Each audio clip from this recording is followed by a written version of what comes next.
bienvenidos sean todos a un nuevo episodio de Los Cinecluberos, el podcast donde Luis Enrique Jiménez y su servidor Emilio Méndez cada semana comentamos una película que sea preferentemente estreno, ya sea en cine o plataforma, o una película de temporada, ¿no? Que ahorita sabrán qué película es, pero creo que en esta ocasión cumple los dos criterios, ¿no? Pero antes de conocer qué película es, si están viendo el video van a ver un tercer rostro, pero si están escuchándolo, pues nada, les comento que hoy contaremos con la participación de el buen Eduardo Sánchez Arce, ¿no? Entonces, pues vamos a estar comentando los tres cuál película, Luis. Pues toca hablar de Memoria, de Apichatpong Weerasethakul, este director tailandés que hace por primera vez una película fuera de su país natal. La hace en Colombia y pues más que nada es una producción muy multicultural porque estaba viendo que tiene como 10 países diferentes dentro de la producción, incluido creo que México. Y pues aparte está protagonizada por Tilda Swinton, ¿no? Y bueno, esta película se estrenó, si no me equivoco, en la pasada o antepasada muestra de la Cineteca. No estoy seguro, fue alrededor de marzo, digo de febrero, marzo de este año. Tengo muy borrosa esa información, Se pero por... estrena en la muestra de otoño y se estrena creo que en marzo de este año en la Cineteca. Ándale, es cierto, es cierto. Ajá. Entonces, se estrenó en la muestra, se estrenó después en cartelera como tal. Y unos meses después de eso, está llegando ahorita a Movie. Es el estreno de la semana, digamos, de la semana pasada. Y pues les pregunto a ustedes, primero a nuestro invitado, a Eduardo, qué le pareció Memoria. La verdad, eh, tenía ganas de verla porque sé que, o sea, ya tenía un tiempo incluso en línea que la había visto, que en otros sitios la habían subido, pero más o menos conocía la trama y debo admitir que sí fue un shock totalmente. O sea, no era para nada algo que yo esperara, pero hasta eso no fue para mal. O sea, yo creo que tiene puntos muy buenos toda la trama y también algo que yo rescataría principalmente sería la fotografía. Eh, Tenía tiempo que no me había pasado con alguna película en cuestión fotográfica que literal tienes que, o sea, durante toda la narrativa de la película te va preparando justamente a un ritmo en el que tienes que aprender a contemplar, no esperar justamente cambios de planos ni cuestiones de visualizar detalles, simplemente contemplar y dejar que todo fluya. Entonces, creo que eso es algo que, que aprecio mucho de la película. Nuevamente, yo creo que si estás fuera de contexto y quieres ver la película, puede que sea un golpe para muchos y te puede sacar incluso, eh, no descarto que alguien diga que no le suene interesante la trama, pero justamente mientras más la ves y mientras más aprendes un poco del ritmo de la película, creo que te prepara para lo final, ¿no? Que es como todo este golpe al personaje de Tilda Swinton, que la verdad me parece también una construcción de personaje muy interesante, ya que siempre, o sea, nuevamente por lo mismo de los planos generales, la vemos muy contemplativa, o sea, siempre es como un personaje muy curioso, muy discreto, y que pese a no tener una cámara enfrente de su rostro la mayor parte del tiempo, transmite mucho con las miradas, ¿no? Y también con la gesticulación del rostro y de su cuerpo también. Una parte que me pareció bastante interesante es justamente cuando empieza a hablar sobre este ruido que ella escucha. Me puse a ver con detalle justamente cómo reacciona. O sea, creo que como espectador también eso es otra cosa. No sé cómo se escucharía en cine. Supongo que se ha de escuchar súper bien. pero cada vez que escuchas este golpe seco que ella describe, me daba mucha risa cómo también tenía un impacto en su cuerpo, ¿no? Como que se echaba para atrás, ¿no? Cuando este chico quería como recrear ese sonido. Entonces, me parece muy interesante cómo justamente también la trama va acerca de cómo puede algo obsesionar a una persona e indagar, ¿no? O sea, que profundice en algo que chance para muchos no lo vean de la misma forma. Y creo que eso se ve hasta el final, ¿no? O sea, porque puedes decir como, o sea, es un sonido, ¿no? Chance y muchos la consideran loca, incluso en esta parte también de cuando va el doctor, pero no sé, o sea, es un cúmulo de varias cosas que quizá justamente ahí es cuando justificas el tiempo, ¿no? De cómo te cuenta las cosas el director, que me parece bastante acertado. Y pues creo que por el momento sería todo. La verdad sí sigo como procesando varias cosas que se ven en la película. Pues ahora sí que primero aclarar, bueno, primero decir que creo que también es pertinente hablar de memoria porque como bien decías Luis, pues se acaba de estrenar, bueno, se estrenó recientemente en Movie, pero también apenas la semana pasada, si no me equivoco, salieron las nominaciones al Ariel de este año, de Ah, la sí, Academia Mexicana, cierto, sí, cierto. y Memoria está nominada a Mejor Película Iberoamericana, ahora sí Ujú. que por la cuestión de que es una película per se colombiana. Creo que tiene buen chance de ganar. Tal vez no lo haga. Eh, Hay que recordar que los Arieles ya han hecho este tipo de nominaciones más atrevidas y se terminan dando a la película que ganó el Oscar o algo por el estilo. Eh, Recordando a Sama de Lucrecia Martel, que también tenía a Jiménez Cacho, de hecho. Ah, Pero, sí. pues bueno, ya si gana o no, pues eso es otro tema, ¿no? Lo que sí ganó fue premio del jurado en el Festival de Cannes. Y pues viéndola y ya habiendo visto otras películas del Festival de Cannes, francamente yo no veo por qué no darle la Palma de Oro, porque bueno, ya aquí ya revelo mi opinión. Me parece una película fascinante, o sea, poderosa en cualquier sentido. Creo que posiblemente uno de los ejemplos más poderosos que haya recientemente de lo que es cine contemplativo. O lo que le llamaría recientemente Alejandro Calvo en Sensaciones subió un video muy bueno de lo que es el slow cinema, que voy a estar retomando varias partes de ese video a lo largo de la transmisión, ¿no? Pero este tipo de cine tiene distintos nombres, ¿no? Pero uno que yo también utilizo mucho y que ya lo he explicado en distintas, digamos, discusiones que hemos tenido de cine, pues es el de cine trascendental, ¿no? Esta película me parece que es cine trascendental en su máxima expresión y bueno, estamos hablando de Apichatpong Veerasetakul, ¿no? Es uno de los cineastas más importantes a la hora de hablar de cine trascendental.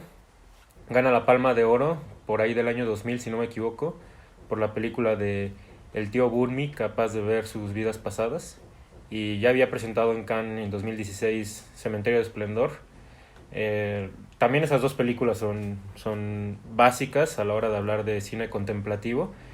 No sé si haya una mejor, no sé si yo me podría quedar con una de las tres, prefiero quedarme con las tres, porque creo que las tres son excelentes películas. Y repito, Apichatpong Weerasethakul es un cineasta básico a la hora de hablar de cine contemplativo, ¿no?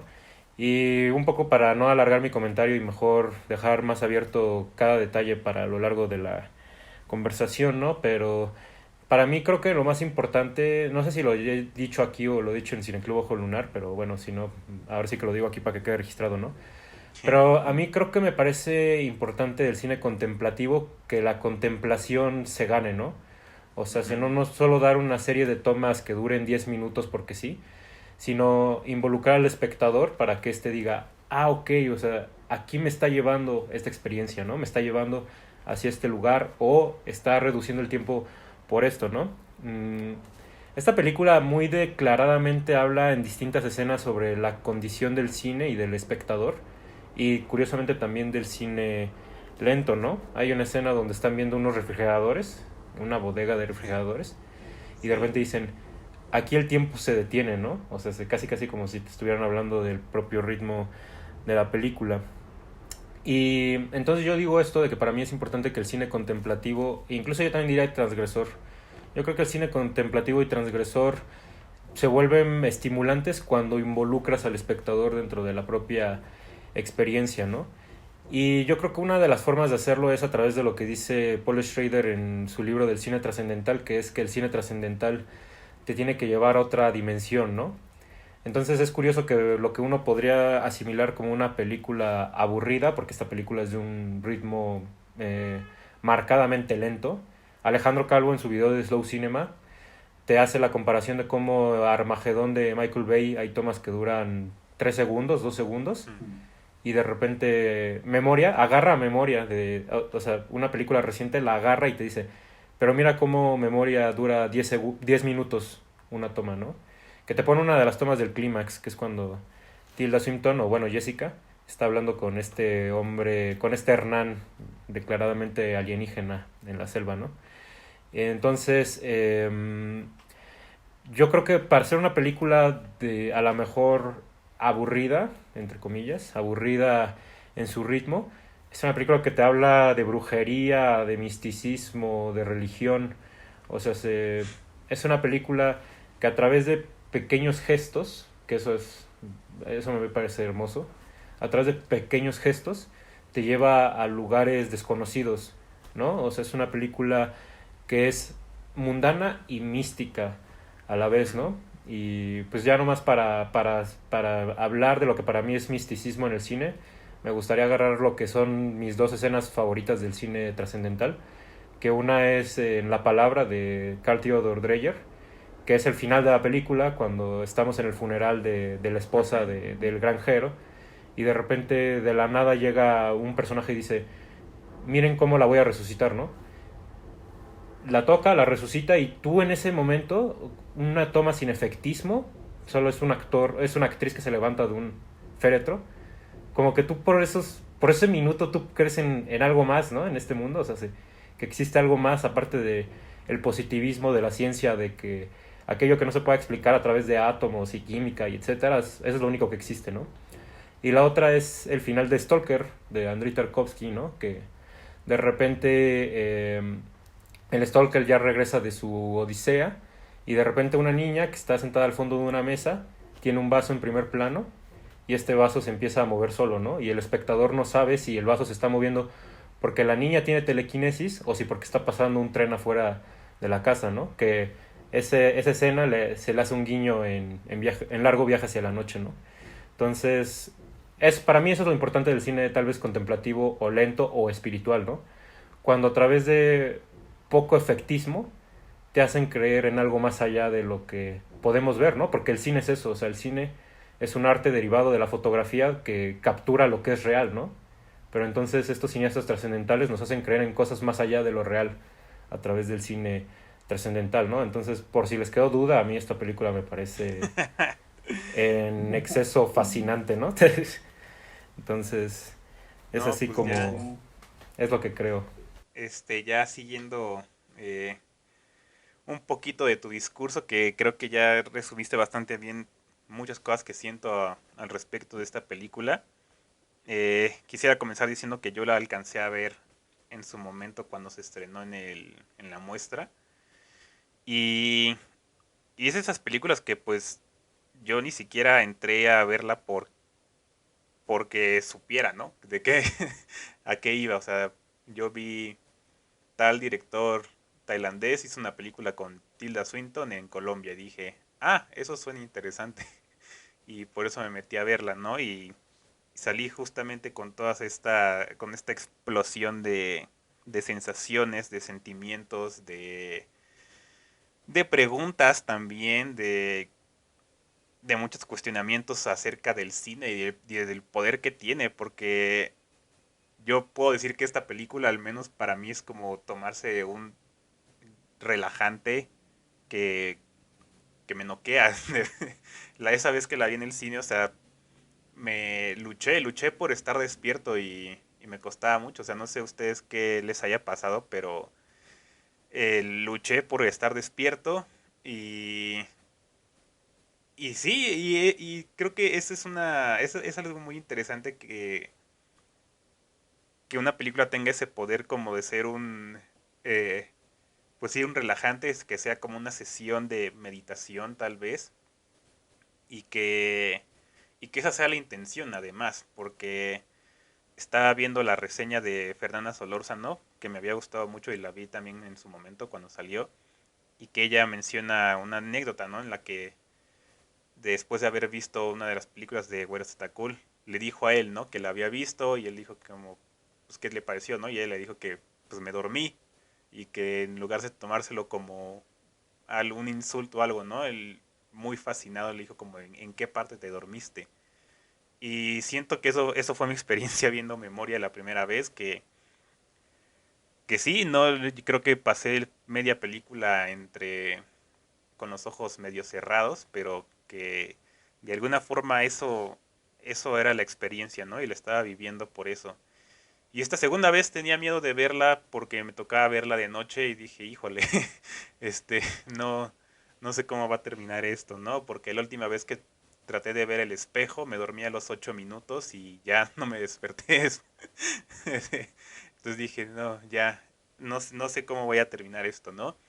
Y igual así, muy poquito a la fuerza, tratando de despertarme, vi la película y para las últimas secuencias yo ya estaba soñando con la película, no sabía que exactamente qué era parte como tal de lo que estaba viendo en pantalla, que nada más era yo con los sonidos, con las escenas, estaba pues interpretando en mi cabeza qué estaba pasando y esa es una cosa fascinante, o sea, por eso digo, qué poder tiene el cine cuando se llega a estos niveles, ¿no? De poder manipular tu mente al punto en el que ya ni siquiera sabes qué es película, qué es tu sueño.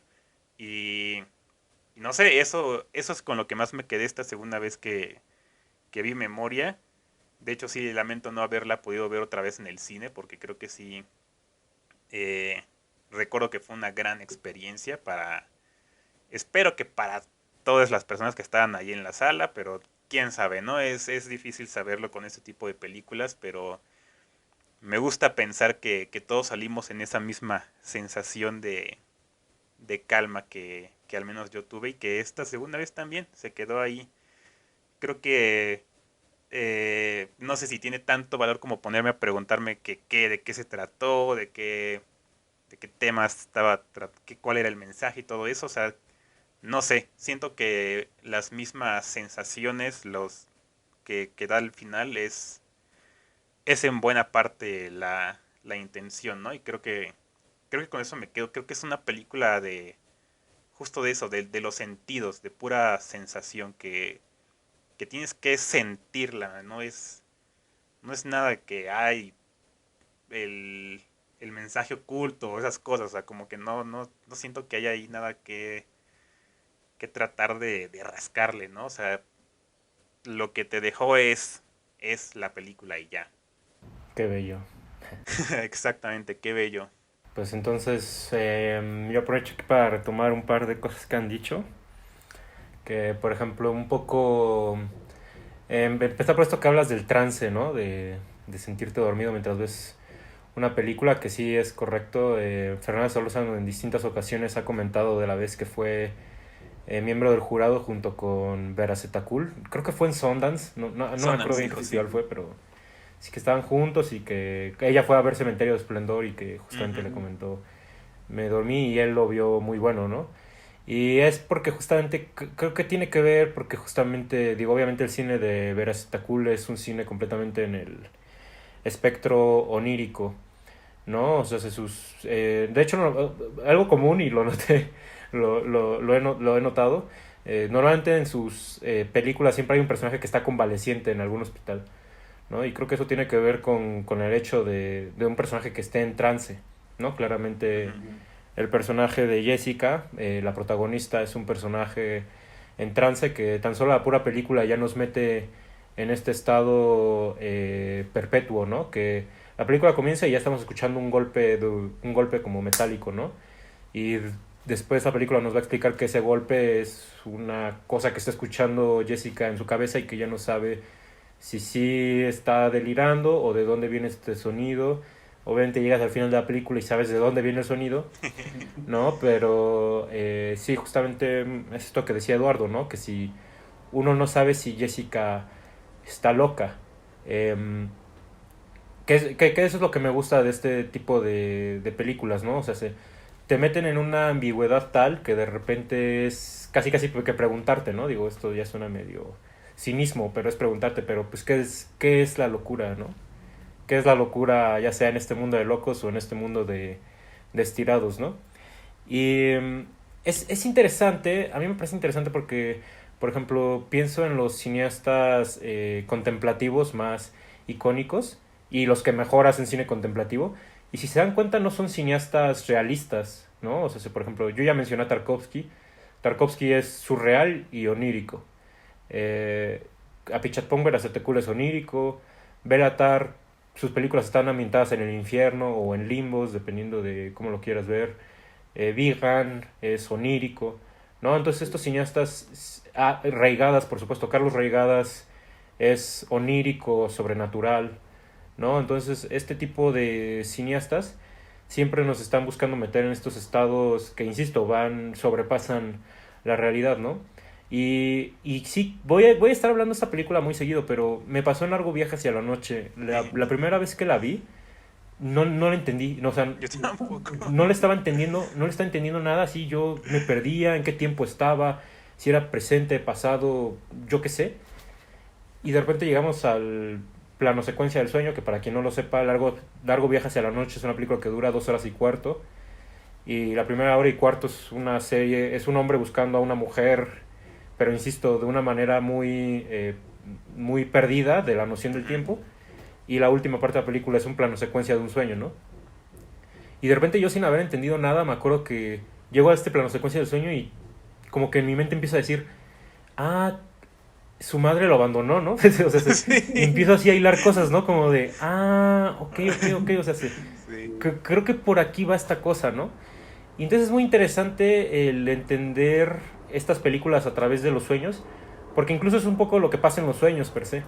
O sea, nosotros muchas veces soñamos con cosas muy crípticas, que un cineasta contemplativo que trabajaba también muy bien con ello era Fellini, ¿no?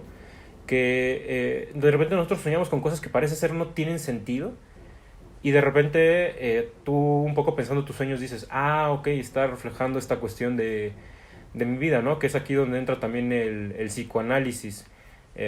Cuando tú vas a analizar un sueño tuyo, uno de los métodos que según yo es de los más válidos, aunque bueno, creo que eso es un poco obtuso hablar de validez en el psicoanálisis, pero uno de los métodos que según yo es más válido es analizar los sueños a través de símbolos.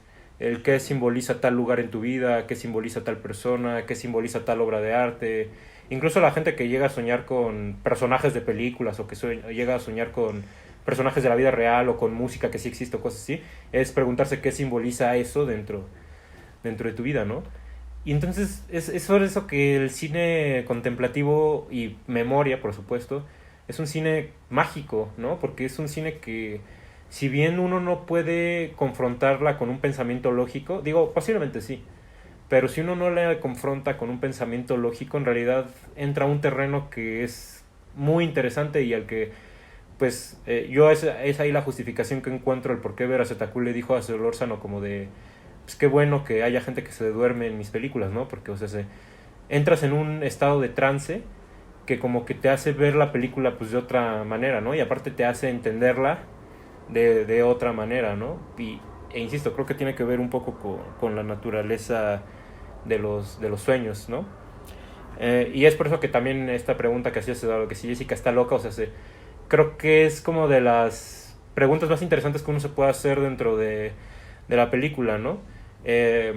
Una de las escenas que más, bueno, no, es que toda película me encantó, pero una escena que recuerdo muy bien ahorita es esta cuando Jessica va con una doctora en la jungla.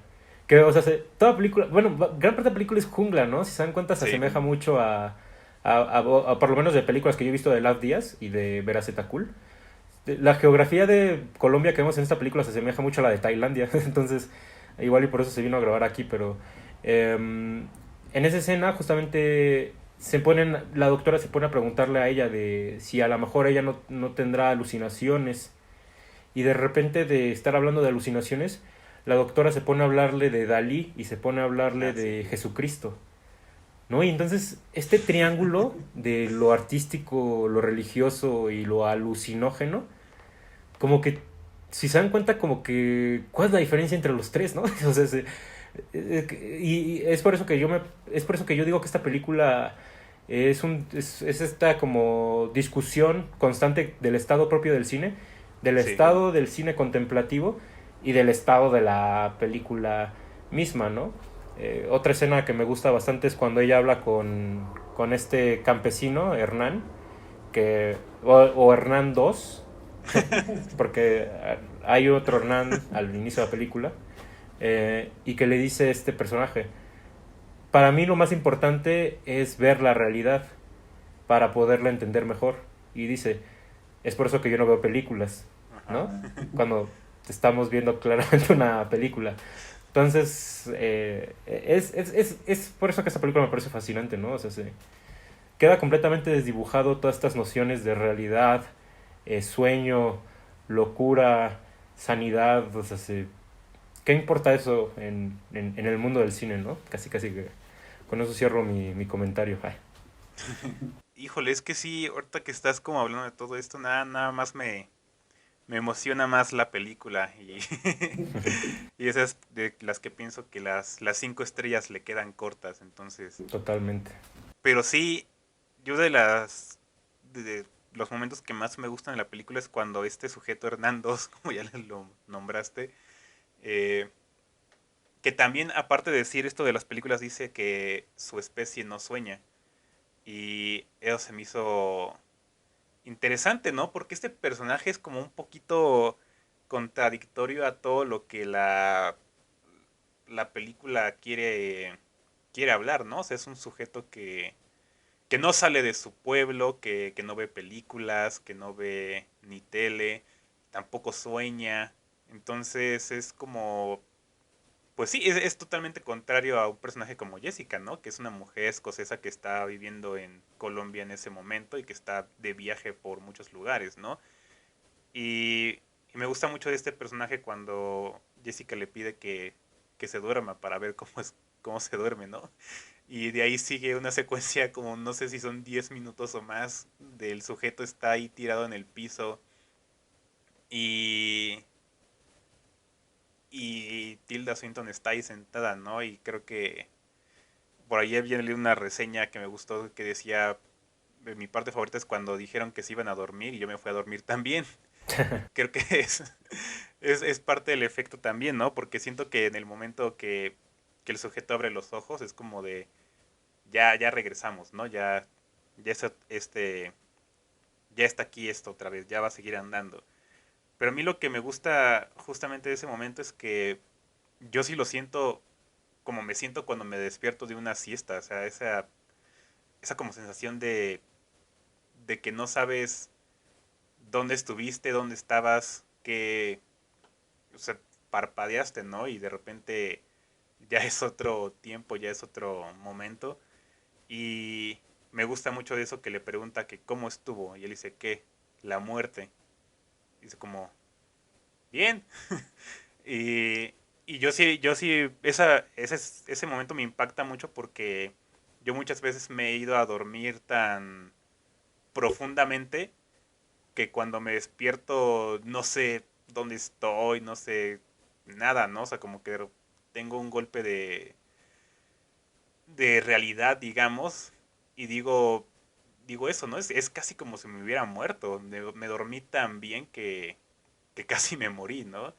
Y siento que esa sensación me dio con este personaje, ¿no? Pero porque realmente cuando no percibes nada en el dormir, pues sí, ¿no? No estás en ningún lado.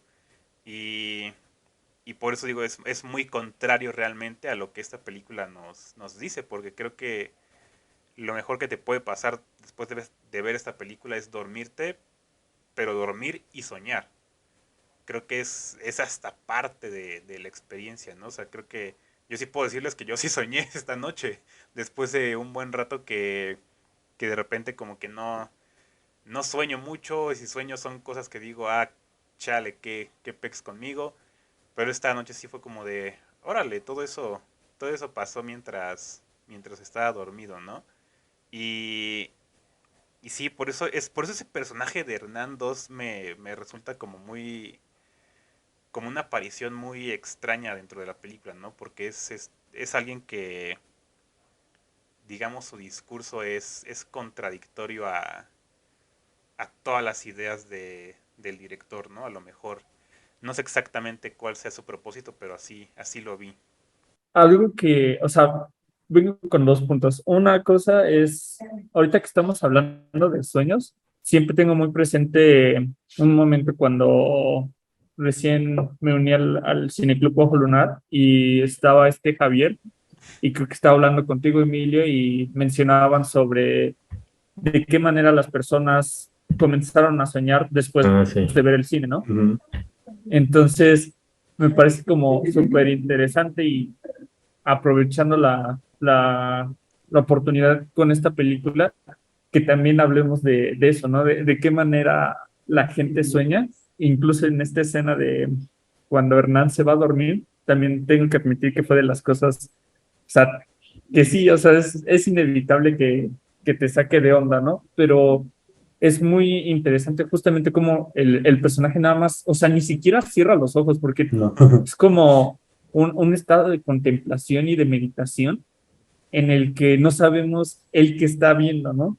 Porque incluso momentos antes él le dice a ella como, es que yo no recuerdo nada, ¿no? Simplemente pasa, es como un proceso vital, por así decirlo. Es como si me dijeras, ¿cómo respiras, no? O sea, no lo sé, simplemente lo hago. Mi organismo Sí. está capacitado para ello.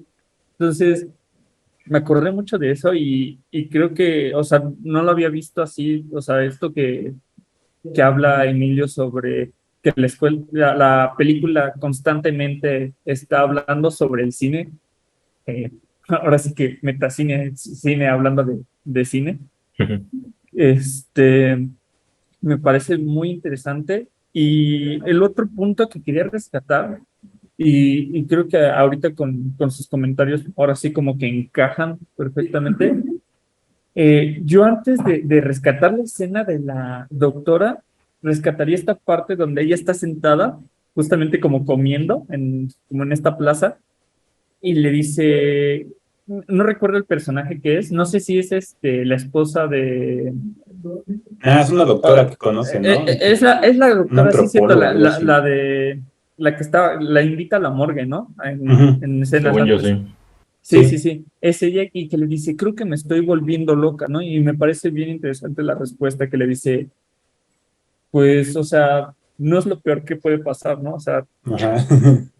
y creo que hablando ya en general, creo que, no sé, el cineasta como tal, y ahorita que sacaron el tema del cine trascendental, creo que para muchos chance este tipo de cine pueda como chocarles mucho y tomarlos como de a locos si quieren, ¿no?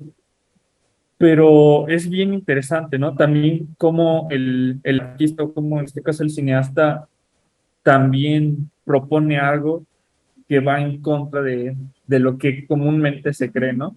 O de lo que comúnmente está considerado como bien, ¿no? Y que el personaje de Tilda Swinton, nuevamente, me parece muy, muy bien estructurado y trabajado, incluso en la parte actoral. Rescato nuevamente el hecho de cómo su gesticulación muscular, o sea, literal, hay partes en las que no habla y simplemente es nuevamente contemplar Sí. y te Ujú. transmite un montón de cosas, o sea, y creo que eso desde el nivel de dirección, creo que se aplaude mucho, ¿no? Porque muchas veces estamos acostumbrados justamente a corte, corte, corte de planos y a ver mucha información que sinceramente se puede contar con un solo plano de una manera mucho más sencilla. Y creo que eso es un reto que para muchos es muy difícil de lograr, ¿no? Entonces, me parece un trabajo muy pulcro y digno de aplaudir. Y no sé, o sea, es que, como les comentaba, siento que la trama tiene muchos puntos a abordar, que justamente también esto de que hablan del misticismo, esta escena en la que están cenando y empiezan a hablar sobre la creencia Sí, cierto. de que el pueblo los puede como maldecir o hechizar, ella le dice, Ujú. es como un hechizo, ¿no? Eso también me parece bien, bien interesante porque es como una capa que justamente parecerán subtramas que chance y después no tienen valor, pero en este caso es todo lo contrario, ¿no? Como que se va acumulando en una montaña Ujú. y le da más sentido al hecho de, ok, simplemente no te estoy hablando de una persona que escucha un ruido, ¿no? También te estoy hablando de cuestión de creencias, de ver allá algo más allá de en lo que la gente pues, puede considerar como loca, ¿no? Que nuevamente al final, o sea, es un momento súper interesante el hecho de cómo de la nada empieza a describir cosas y Hernán le dice como, oye, estás hablando de Sí. mis memorias, ¿no? ¿Cómo lo hiciste? Soy un disco duro y tú eres una señal que capta todo. Y yo sí, y no te lo explica, ¿no? Que también es algo que comentaba Emilio hace rato. No, aquí justamente no tiene que estar justificado, que es lo que muchas veces se busca en cine como, es que si no justificas tal cosa, es considerado como un error. Creo que aquí también la interpretación del espectador toma un papel muy, muy importante. Sí, pues ahora sí que este tema es muy interesante. Esto de la justificación y el cómo desaparecen las cosas y así, que tan solo ahorita decía, bueno, tú lo comentabas Eduardo y también lo comentaba ahorita Luis diciendo que cuál era el sentido de Hernán dentro de la película, ¿no? Muy interesante porque primero hay un Hernán que es un ingeniero de audio que Sí. de una escena a otra desaparece, ¿no? Y aquí nuevamente sí les recomendaría el video de Slow Cinema de Alejandro Calvo, porque él para hablar de Slow Cinema empieza hablando de Antonioni, de Michelangelo Antonioni, que era un cineasta que solía hacer películas sobre algún misterio y usualmente ese misterio al final de la película quedaba sin resolver o quedaba más envuelto, quedaba más hecho bolas por el camino que él optaba tomar, ¿no? Que uno de los grandes ejemplos de eso es su película más icónica, o bueno, de sus películas más icónicas, que es Blow Up, que, por cierto, dato de trivia, escuchen los cinecluberos para más datos de trivia, pero según John Antonioni, es el único cineasta que ha ganado Palma de Oro, León de Oro y Oso de Oro. Creo que es el único que ha ganado los tres festivales mejor película, que es con Blow Up, Palma de Oro, El Desierto Rojo, León de Oro, y El Eclipse, Oso de Oro. Creo que es el único que lo ha logrado, ¿eh? Pero bueno, reitero con Blow Up. Es una película de un fotógrafo que sin querer toma una foto y se da cuenta que fotografió un asesinato al fondo. Y para cuando llegas a los últimos 30 minutos de la película, el fotógrafo ya ni está investigando y se metió en otro lado y la película acaba y es de lo más molesto que existe, ¿no? Como de, o sea, me metí a resolver un misterio y no se resolvió. Que voy a regresar a una de mis películas favoritas de la vida, que es Largo Viaje hacia la Noche. El chiste de esa película es de un hombre que estaba buscando a una mujer de naturaleza obtusa y la película acá con que no sabemos si la encontró o no, porque cuando él ya la va a encontrar, la película inicia un sueño de una hora. Sí. Entonces, o sea, eso Alejandro Calvo le adjudica la desaparición de un personaje. O sea, dice, Antonioni es el cineasta que te propone, voy a desaparecerte el elemento que te importaba de la película, ¿no? Y eso creo que es casi la explicación de lo importante del cine trascendental, que es no darle importancia a eso que crees que tiene importancia, ¿no? Que digamos que es un poco el mensaje de también de todo al mismo tiempo en todas partes, solo que digo, no me voy a ir a esa película porque eso ya es muy distinto, pero sí, el cine, por ejemplo, de Tarkovsky es mucho de eso, de, ¿tú crees que esta es la trama? Pues cómo ves que eso es o sea, la trama va a durar 3 horas y en realidad me voy a ir más en los momentos más lentos, ¿no? Me voy a enfocar más en desviaciones, ¿no? Que es claro, el espejo es un claro ejemplo de ello, ¿no? O sea, ¿de qué trata el espejo? O sea, posiblemente si lees un análisis antes o algo así, podrás saberlo mejor, pero creo que de las cosas más ricas que puedes hacer para ver el espejo es entrar a verla sin ninguna pista de antecedente. Entonces, eso es algo muy interesante que Alejandro Calvo le adjudica al cine lento, al slow cinema, y esta película lo hace deliberadamente, o sea, resulta hasta un claro ejemplo de ello, ¿no? Un personaje que está acompañando a nuestra protagonista y de pronto desaparece, ¿no? Pero así como desaparece Hernán, tampoco volvemos a ver a la hermana y no sabemos qué más pasó con la profesión de esta Jessica, o sea, todo es irlo olvidando, ¿no? Entonces, eso es un elemento muy interesante de este tipo de cine. Que bueno, el cine trascendental también claramente se constituye de no contener una trama convencional. Que cuando hablamos de tramas bueno, cuando yo hablo de tramas convencionales, podríamos adjudicarlo o a las tramas de 3 actos consecutivos, dígase inicio, desarrollo y final, y también pues claramente a esta tradición narrativa que se considera todas las escenas tienen que atrapar al espectador, porque claramente el cine trascendental es uno que obliga al espectador a tener que poner más atención de lo que le pondría a una película comúnmente, ¿no? Y según yo, uno de los antecedentes del cine trascendental, por ende, es el neorrealismo italiano, que justamente Alejandro Calvo dice que no, pero según yo, a quien le debemos casi que el nacimiento del cine trascendental, pero habría que ver, igual alguien tiene un dato más preciso.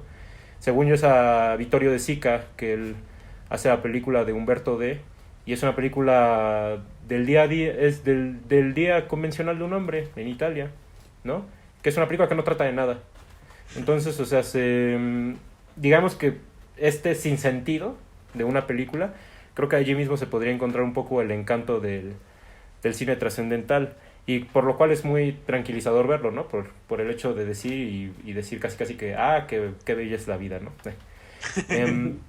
Y ya nomás para rematar un par de temas, pues esto que decía Eduardo del estilo de dirección y de la actuación de Tilda Swinton, ¿no? Llama mucho la atención aquí la interpretación de Tilda Swinton, aunque como bien decías, Luis, se debe a un esfuerzo de coproducciones multinacionales, ¿no? Es una película de un cineasta tailandés que se graba en Colombia, pero tiene una actriz inglesa y actores mexicanos, ¿no? Y también de Tailandia, entonces es como una suerte de brebaje cultural muy bello, ¿no? Pero brinca, ¿no? Que tiene a una de las mejores actrices de la industria, o bueno, del arte cinematográfico, y no sé, 97% de la película está grabada con plano general, ¿no? Con plano abierto. Entonces, es muy interesante porque eso, sumado a que Tilda Swinton está hablando un idioma que no domina, como es el español, de repente hace que el personaje sea un poco particular, toda esta palabra que voy a usar. Es un personaje bastante particular, ¿no? En el modo que habla y aparte de los temas que habla. Pero aparte, deliberadamente el estilo de Veracetakul, que corresponde muy bien al cine contemplativo, es un estilo de grabar de lejos, ¿no? Eso, bueno, tiene que ver un poco con lo que yo adjudico que es el ritmo del cine contemplativo. Es un ritmo que más que meterte te aleja, pero también creo que tiene que ver con que hace más mundana la película, ¿no? Entonces, por ejemplo, de repente hay tomas de Tilda Swinton caminando en la calle y se graba a multitudes reales. Bueno, o son multitudes reales o aquí le jugó a Cuarón y está dirigiendo a todos los que están en la cámara, lo cual yo no creo. Yo tampoco, no. Perfecto, entonces estamos de acuerdo. Entonces, según yo, son multitudes reales. Y entonces ahí lo que está haciendo es darle más realismo a la película, ¿no? Entonces, eso a mí me provoca una mezcolanza muy interesante porque así como va haciendo más realista la película, de repente él te mete algún tema místico y entonces lo místico se vuelve más místico, ¿no?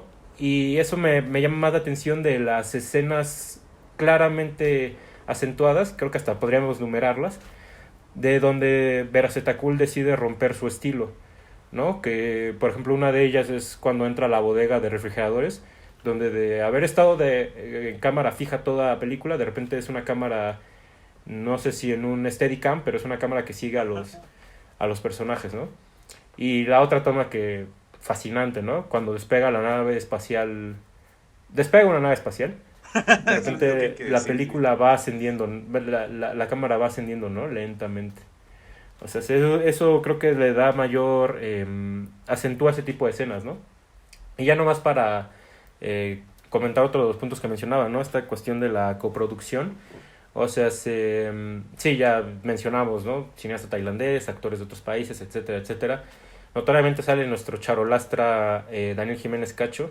Y le llamo charolastra porque creo que el papel por el que se volvió famoso internacionalmente es por haber sido la voz de narrador en Y tu mamá también, ¿no? Que Cierto. justamente tan buena es esa voz que ya lo han usado en otras producciones para que él sea voz en off o voz de narrador, ¿no? Una de ellas en el documental de La Balsa. Eh, y está interesante porque dentro de las compañías productoras, no sé si ya habíamos comentado esto, pero una de las compañías productoras de esta película es Piano. Que Ujú. Piano, hay unos, no estoy bien seguro quiénes son los cabecillas de esa compañía, pero uno de ellos es Sebastián Hoffman, el director de Tiempo Compartido. Y Piano ahorita está apostando mucho por producciones nacionales de un tono casi fantástico, como lo sería Somos la Carne, pero también está apostando por coproducciones de festivales. Entonces, la neta, no sé bien cómo esté su fórmula, pero están haciendo, pues les ha estado yendo bien. Tan solo en el Festival de Cannes del 2021, pues estuvieron detrás de Annette. Por eso decía que no sé si ya Cierto. lo habíamos comentado, pero pues comentamos a Annette en su momento. También están detrás de La Daga en el Corazón. Que sí, ¿no? O sea, Annette tiene a Natalia Lafourcade, La Daga en el Corazón A Noel tiene Nunez. exactamente, ¿no? Entonces, pues ahí se ve cómo ellos meten al talento nacional dentro de las producciones, ¿no? Es por eso que luego estas producciones son coproducción México. Y pues insisto, están haciendo bien la apuesta porque ya próximamente se va a estar estrenando la ganadora de la Palma de Oro, que es Triangle of Sadness, que es no sé si se acuerdan, pero justamente se decía coproducción mexicana porque tiene Ujú. a Piano detrás. Entonces es ahí donde México está involucrado en estas películas, que hay que ponerles bastante Sí. más atención a esa productora y distribuidora per se. Sí, pues, híjole, este, me gusta este tema, pero me voy a regresar un poquito de lo que estaba hablando también Eduardo. Y sí, es que yo también me puse a pensar mucho en la actuación de Tilda Swinton esta vez que la vi, justamente por todo eso que han dicho, ¿no? O sea, son tomas muy de lejos, no tiene como... Sí, nunca la vemos de cerca, ¿no? Y aún así puedes ver siempre cómo articula y todo y es muy bueno, ¿no? Pero ahorita también que mencionaste, Emilio, como estas tomas que rompen el estilo, digamos, o la norma de la película. Eh, una que a mí me gusta mucho es una en la que se hace no un close-up como tal, pero sí una toma más cerca y frontal de Tilda Swinton cuando está... cuando Hernán 2 le está como, le toca la mano y le está enseñando pues memorias, ¿no? A través de sonidos. Y de repente hay una toma de ella muchísimo más cercana y es ahí cuando por primera vez creo que le vemos la cara como tal. No a Tilda Swinton, pero sí al personaje, ¿no? Y, y eso es ese tipo de cosas que creo que luego no se, ¿cómo decirlo? No se les aprecian tanto en el cine, pero que a mí me gusta mucho eso de romper las propias normas de la película, ¿no? Que te establezcan que la película se filma de tal manera y de repente, no sé, por ejemplo, La La Land, que es una película con una cámara muy firme y de repente tiene una toma a mano, ¿no? De hecho, Fincher creo que también lo ha hecho. En Mindhunter también es un sujeto que es muy estricto con su cámara y de repente al final de la primera temporada es una toma cámara a mano, ¿no? Y, y eso siempre te da mucha, eso a mí siempre me gusta, ¿no? Te da una sensación muy diferente a lo que venías sintiendo y aquí pasa, ¿no? Justo con las que ya mencionaste, con la que también digo yo, que te acostumbra a la película a que el mundo se ve de tal manera y de repente es como de, no, eso también puede pasar. Y, y me gusta también porque va en parte de lo que hemos hablado también, de cómo la película es un tanto del realismo, es mundana, pero de repente tiene estos toques muy de misticismo, ¿no? Y me gusta que llega a tal punto eso en el que esta Jessica hace un truco de magia con un pañuelo nada más porque sí, ¿no?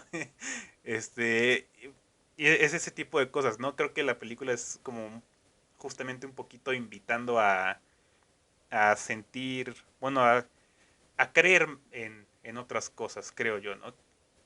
No sé exactamente a qué, pero, pero es un poco eso, ¿no? Como que es todo esto de que los sueños y eso, o sea, es una forma como de decirnos que son más importantes de lo que a veces le damos nosotros importancia, ¿no? Y no sé, creo que como que todas esas cosas se me van juntando y pues sí, eso es lo que con lo que yo estaría casi ya cerrando la conversación porque ya se nos está acabando el tiempo.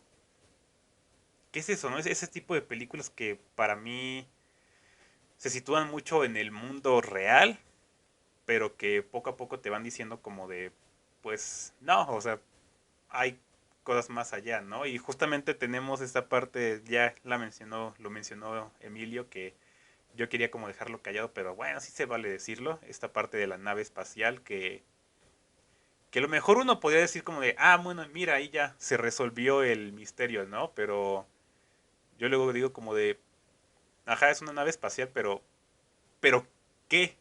¿Pero qué con eso, no? O sea, ¿qué? Sí, de ahí sale el sonido, pero ¿qué más, no? O sea, creo que sí pensar que ahí se nos resolvió el misterio sería quedarnos cortos, porque creo que al contrario, a mí me dejó como de más, ¿no? De más, todavía más preguntas, porque incluso hay una parte en la que Hernán dice, eso fue mucho antes de nuestro tiempo. Y eso fue como de nuestro tiempo, ¿de quién, no? De los humanos, o sea, ¿de qué o qué?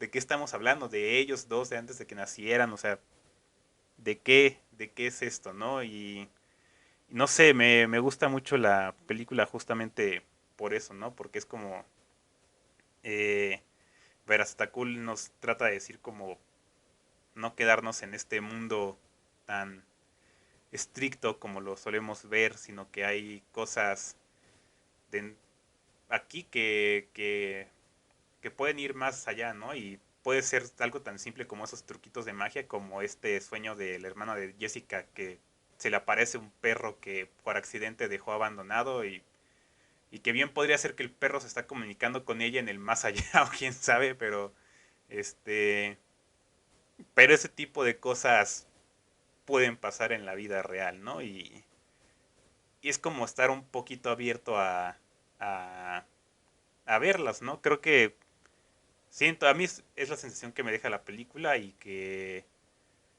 es eso, pero también como esta idea de que los seres vivos en la humanidad estamos de una forma pues conectados, ¿no? La naturaleza es una conciencia como tal. Eso al menos es lo que yo entiendo de estas últimas escenas, que son tomas eh, pues así estáticas de naturaleza y solo escuchas el sonido, ¿no? Y a mí me da esa sensación, me deja con esa idea de que pues nos habla de una conciencia universal, digamos, de la naturaleza aquí en el planeta Tierra, que creo que pues sí, es un poquito de lo que hablan Hernandos y Jessica, ¿no? De por qué pueden recordar las cosas del otro y todo eso, ¿no? Es como una conexión muy profunda de un ser a otro y no sé, son cosas ya así que de verdad sí me siento que me debrayo, pero que están ahí, están en la película Sí, claro. y me parece bastante bello, ¿no? Como, no sé, tal vez resumirlo en que es una invitación a vivir en un mundo de sueños, más que en la simple realidad.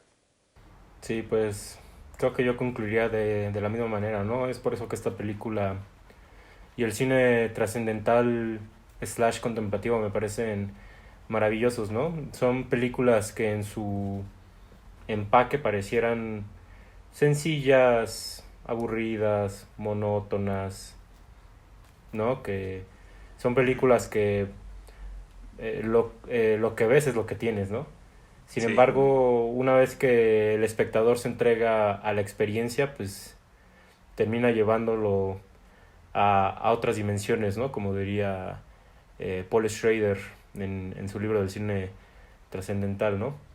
Es por eso que yo siempre voy a tener como máximos exponentes a Tarkovsky, porque yo creo que, pues sí, son Tarkovsky, son Belatar, son cineastas como Apichatpong Weerasethakul, los cineastas que verdaderamente nos llevan a otros lugares, ¿no? Y los que dentro de sus películas, siendo casi diálogos platónicos, eh, ¿no? Recordemos que Platón usualmente ponía a debatir a personajes sobre algún tema como la erótica, ¿no? Y son estos cineastas que yo menciono los que te ponen a debatir sobre pues, qué es la fe, la esperanza, ¿no? Etcétera. Y eso a mí me parece francamente maravilloso, ¿no? Y lo bonito de estas películas es que no solo es un debate hablado, sino que la propia naturaleza de la película es la que te termina haciendo dudar al respecto, ¿no?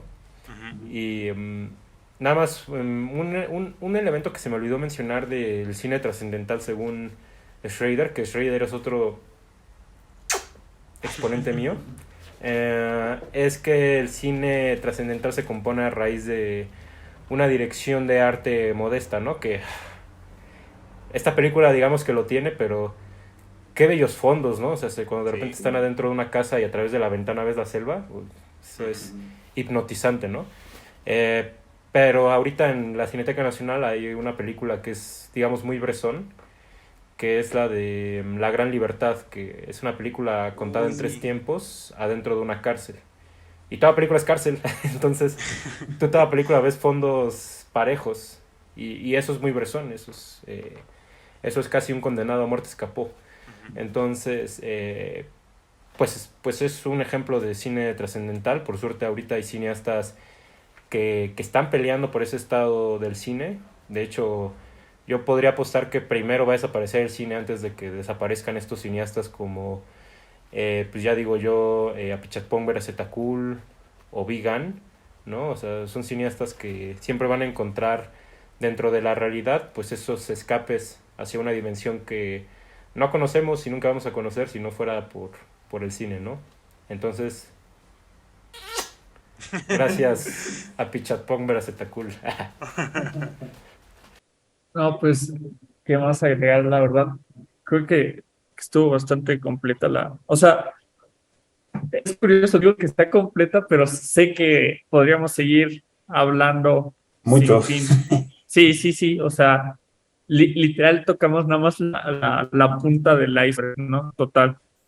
Y yo creo que este tipo de propuestas narrativas, y lo digo desde la experiencia propia, creo que sobre todo para una comunidad joven, es interesante, o sea, enfrentarse a estas propuestas porque estamos acostumbrados a que todo sea rápido. O sea, yo creo que estamos en un momento o en una era en la que literal es solo, solo recibir y no tratar de ¿cómo se llama? Sí, De de dar. codificar, sí, de Ujú. codificar y sí, dar. Entonces, creo que es un buen ejercicio, o sea, ya lo decían hace rato, o sea, suena chistoso, ¿no? Pero es un buen ejercicio para ver la película y que digas, ay, me dormí, pero no fue un sueño normal, ¿no? O sea, causó algo la película, ¿no? O sea, ya decías tú, Luis, que pues, pensaste, o sea, esta vez, bueno, cuando lo estabas viendo, pues soñaste después de verla, ¿no? Entonces, creo que eso es interesante, ¿no? Porque más que ser un medio de entretenimiento, porque muchos lo siguen catalogando así, el cine creo que debe ser una experiencia.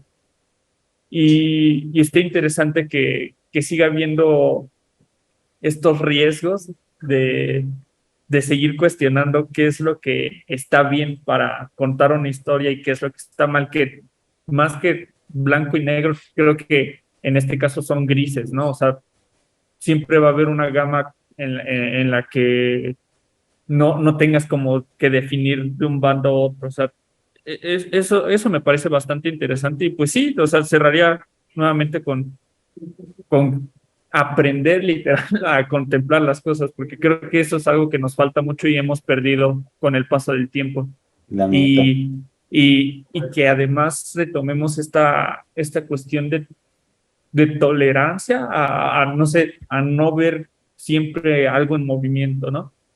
A esta resiliencia, porque, no sé, siento o sea, yo sí diría que es un mal hábito, que Sí, no podamos aguantar algo más de que 10 minutos, incluso ya ahora ni con eso, como no, dos, no, creo que. exacto, o sea, y créeme que esto trasciende más allá, ¿no? Del cine, o sea, tomando el momento en el que estamos pasando, que es post pandemia, creo que justamente tenemos más presente esto, ¿no? Y lo hacemos en la vida cotidiana, ya no nada más en el cine. Entonces creo que este tipo de ejercicios está bastante interesante y pues ver, o sea, esperar a que, como decía Emilio, o sea, no creo que ahorita nada más estos cineastas sean los únicos que se van a arriesgar a hacerlo.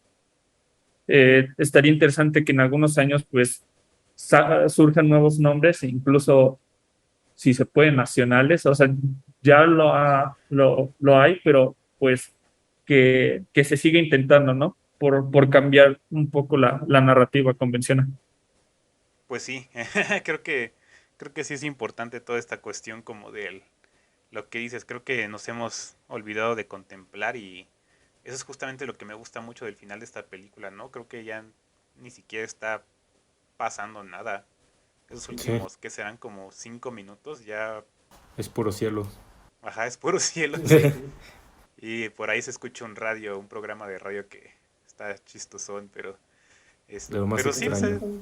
ajá, es como, pues ya ve, ¿no? Solo ve, quédate viendo y no es que tengas que esperar que pase algo, o sea, no, es nada más lo que es, ¿no? Y pues sí, creo que justamente eso me refería como que es también esa invitación, ¿no? De sentir la naturaleza, que de hecho también me gusta eso del por qué la producción sea multinacional, porque pues te habla también de eso, ¿no? De esa conciencia, digamos, universal porque pues, es universal, no tiene mucho sentido como tal, pero no se me ocurre otra palabra. Sí es una conciencia universal en este mundo, por eso no tiene sentido, pero bueno, saben a lo que me refiero, ¿no?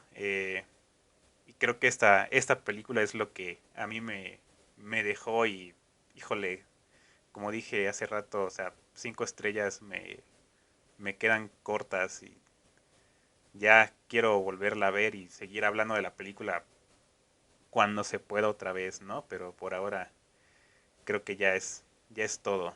Y no sé si alguien quiera comentar algo más o...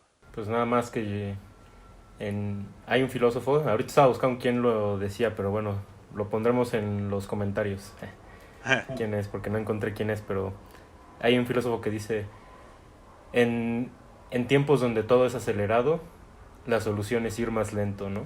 Entonces, ahí radica la importancia del cine contemplativo justamente. Entonces, Así es. igual 5 estrellas se queda corta para memoria.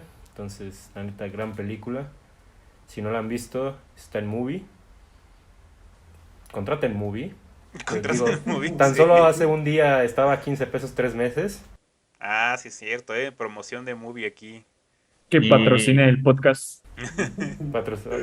ya vamos a buscar patrocinio de Movie y de A24 porque nos pasamos hablando de ellos, pero Sí, eh, neta, Netflix no tiene ni 10% del catálogo de Movie y te cobra 300 varos, ¿no? Entonces, sí. desproporcional. Contrata el Movie y ya. Qué Vean gran cine del cierre. bueno. Pero Definitivamente bueno, cine. sí, sí es cierto. Y pues ya, con ese comercial cerramos este episodio. Nos vemos a la próxima.